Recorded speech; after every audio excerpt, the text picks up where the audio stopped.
preacher involved in an assault that led to a man being treated in hospital for his broken leg for almost a month has pleaded guilty in relation to this incident to a lesser charge. The incident drew national attention, spurring a phone call between the victim and Prime Minister Justin Trudeau.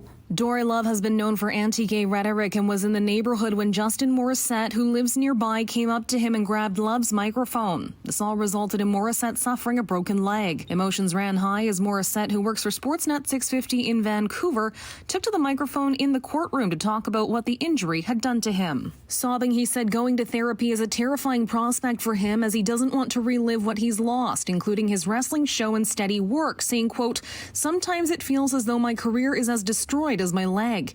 In court, Love provided an apology letter that will be given to Morissette as part of the conditions and spoke briefly to say he wishes Morissette the best. Initially, Love was charged with aggravated assault, but earlier this year, his lawyer says he had a change of heart about going through a trial. He agreed to plead guilty to the lesser charge of assault causing bodily harm. Crown and defense had agreed to an 18-month sentence, but were not in agreement as to whether it should be a suspended sentence or a conditional discharge. A suspended sentence would have resulted in a criminal conviction. Ultimately, Judge Reg Harris said Love had taken steps to turn his life around 13 months later and that he has been following other ordered conditions. That brought the time frame down to 12 months and a conditional discharge. There are also some other important points. The judge said that based on the evidence he viewed in court, Morissette could have actually broken the law by grabbing the microphone out of the preacher's hand twice, that those events could have constituted theft or even causing a disturbance.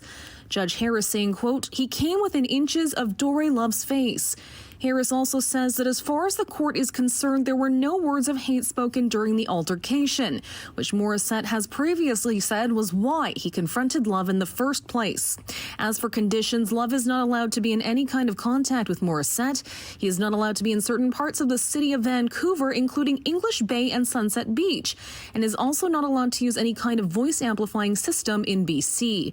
Love has since moved back to Ontario after receiving a warning from police about death threats on his life. In Vancouver, Ria Renouf, City News.